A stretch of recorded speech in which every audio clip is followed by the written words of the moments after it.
पंखुड़िया के 3 दिवसीय निःशुल्क जूडो कराटे प्रशिक्षण शिविर में लड़कियों ने आत्मरक्षा के टिप्स सीखे।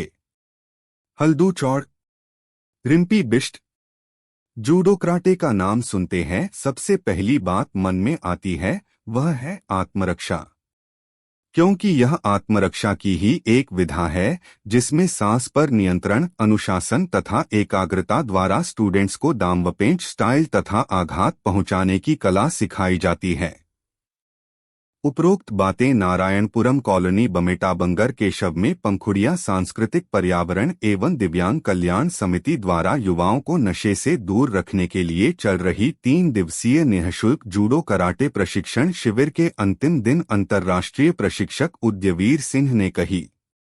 उन्होंने कहा कि जूडो कराटे सीखकर न सिर्फ आत्मरक्षा की जा सकती है बल्कि इसे करियर विकल्प भी चुना जा सकता है।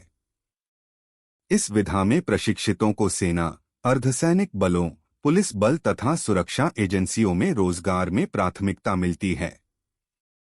अपराधियों से दो हाथ करने के लिए यह कारगर विधा है।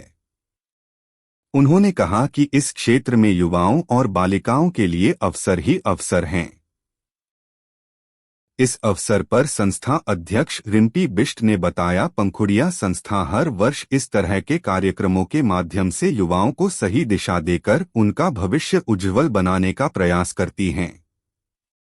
यह कार्यक्रम संरक्षक निवर्तमान ग्राम प्रधान हरेंद्र असगोला, कार्यक्रम संयोजक मेघा त्रिपाठी व संगठन मंत्री डॉली अग्रवाल, पूजा असगोला व प्रशिक्षक सिद्धार्थ सिंह सहित उपस्थित थे। मेरा नाम आराध्या असगोला है। तो यहाँ पर 3 दिन का जूडो कराटे प्रशिक्षण लेकर आपको कैसा लगा? मेरे को बहुत अच्छा लगा। ये लड़कियों के लिए सेल्फ डिफेंस के लिए है। सबसे ज्यादा अच्छा क्या लगा? और सर का व्यवहार कैसा लगा, सिखाने का तरीका? सर का व्यवहार बहुत अच्छा लगा। Thank you. जिज्ञासा पांडे। तो आपको 3 दिन जूडो कराटे सीख के सबसे अच्छा क्या लगा? पंच ब्लॉक करके बताओ। Very good. अगर कोई आपसे लड़का आपको परेशान करेगा क्या करोगे आप? मैं उसमें ट्रिक सप्लाई करूँगी। Very good. लड़कियों के लिए बहुत ज़रूरी होता है, आगे चल के हमको अगर कोई भी समस्या आए तो हम उसका कराटे से हल कर सकते हैं। जूडो कराटे सीखा 3 दिन का, तो आपको कैसा लगा? मुझे अच्छा लगा। यहाँ की एक्सरसाइज वगैरह बहुत अच्छी थी, मतलब मुझे ये करना बहुत पसंद आया। मतलब 3 दिन का जितना भी सीखा। घर में प्रैक्टिस करोगे इसको? हाँ, रोज। क्या नाम है आपका? दिव्यांशी। Thank you. हमारी एनजीओ की संगठन मंत्री हैं डॉली अग्रवाल मैम। मैम, आज समापन के अवसर पर आप यहाँ पर आई, अपना समय दिया, और किस तरह का बच्चों में आपने टैलेंट देखा यहाँ? बच्चों को मैंने देखा है तो उदयवीर सर के लिए मैं बोलना चाहूँगी कि उदयवीर सर ने इससे पहले शिवालिकपुरम में मेरी कॉलोनी में भी बच्चों को ट्रेन किया है, और सर बहुत अच्छे ट्रेनर हैं, बहुत अच्छा सिखाते हैं और बच्चों को बहुत इंटरेस्ट भी आ रहा है। जैसा मैं भी देख रही थी, कुछ बच्चे बहुत अच्छा कर रहे हैं, और गर्ल्स के लिए जैसा मेघा मैम ने बोला कि गर्ल्स के लिए तो बहुत मोटिवेशन और बहुत आज के टाइम की ज़रूरत है। बहुत बहुत thank you so much sir. बीच में है पंखुड़िया एनजीओ की हमारी संस्था की सम्मानित सदस्य मेघा त्रिपाठी जी, जो कि यहाँ पर जूडो कराटे का प्रशिक्षण शिविर का संयोजन और नेतृत्व कर रही थी। 3 दिवसीय जूडो कराटे प्रशिक्षण शिविर का आज अंतिम दिन है, तो इस अवसर पर मेघा त्रिपाठी जी से जानना चाहेंगे कि किस तरह का शिविर था और कैसे बच्चों ने किस उत्साह के साथ भाग लिया।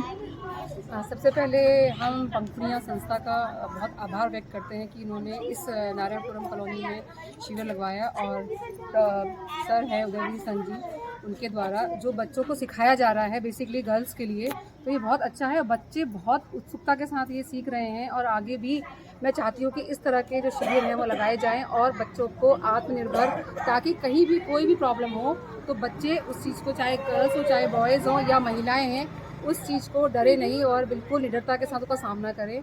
तो मैं धन्यवाद करना चाहूँगी सर का, और मैं सर से रिक्वेस्ट करती हूँ और पंखुड़िया के अध्यक्ष से भी रिक्वेस्ट करती हूँ कि आगे भी इस तरह के कैंप हमारे नारायणपुरम कॉलोनी में यहाँ कहीं पे भी ज़रूर लगवाया जाए। हम हमारे कॉलोनी के बच्चे यहाँ जरूर प्रतिभाग करेंगे और बहुत अच्छा करेंगे। बहुत बहुत। बीच में है हमारे जूडो कराटे के अंतर्राष्ट्रीय प्रशिक्षक, और जो कि इस समय नारायणपुरम कॉलोनी में पंखुड़िया एनजीओ के द्वारा आयोजित 3 दिवसीय जूडो कराटे प्रशिक्षण शिविर में प्रशिक्षण दे रहे हैं। उदयवीर सिंह जी हमारे बीच में हैं। तो उदयवीर सिंह जी, आज आप क्या कहना चाहेंगे? जी, पहले तो सबसे पहले पंखुड़िया संस्था का आभार प्रकट करते हैं। पंखुड़िया संस्था के अध्यक्ष रिम्पी बिष्ट जी, जिनके नेतृत्व में यहाँ कराटे का 3 दिवसीय निःशुल्क सेमिनार आयोजन किया गया, जिसमें छोटे उम्र से लेकर बड़े उम्र तक के बच्चों ने भाग लिया और बच्चों में काफ़ी उत्साह है, क्योंकि ये बच्चे हैं। बच्चों को अगर हम जिस तरीके से लेके चलेंगे उसी तरीके से ये अपने जीवन में एक सब्जेक्ट के रूप में ताउम्र एक्सरसाइज करेंगे।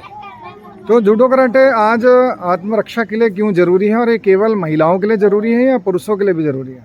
देखिए, सर्वप्रथम तो महिलाओं के लिए है, क्योंकि एक बच्चे का पालन पोषण जो है सबसे पहले उसकी माँ करती है, और अगर माँ शारीरिक और मानसिक रूप से अगर मजबूत होगी तो वो एक बच्चे का बहुत अच्छी तरीके से, जैसे कहा गया है कि प्रथम जो बच्चे का गुरु होता है वो उसकी माँ होती है, क्योंकि पिता जो है घर से बाहर जॉब में या बिजनेस में चले जाते हैं, वो महिला होती है जो अपने बच्चे को सही तरीके से एक अच्छा परवरिश देने में सक्षम रहती है। तो इसलिए ये मार्शल आर्ट सीख कर वो महिला एक तरीके से सशक्तिकरण को मजबूत करेगी और बच्चे का बहुत अच्छी तरीके से निर्माण करेगी। तो जूडो अलग है और कराटे अलग है, जूडो कराटे एक ही है?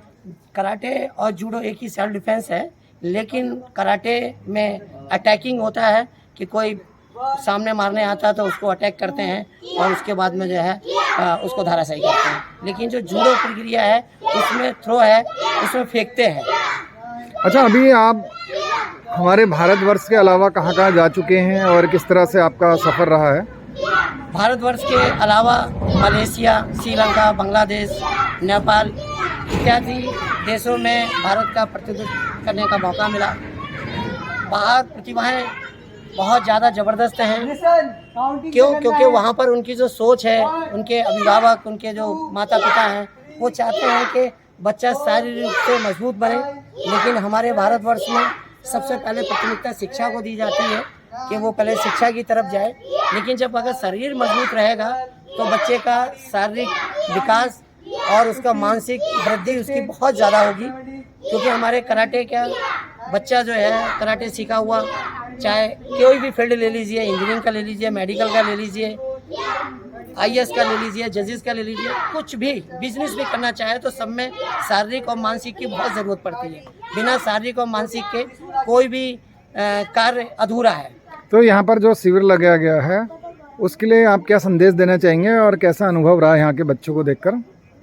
यहाँ पर जो शिविर लगाया है, हमारे समाज सेवी भी हैं, पंखुड़िया के अध्यक्ष माननीय रिम्पी बिष्ट जी, उन्होंने यहाँ पर एक बच्चों के लिए इस कॉलोनी में मुहिम छेड़ी कि हर घर में बच्चे एक स्वास्थ्य के प्रति जागरूक रहें।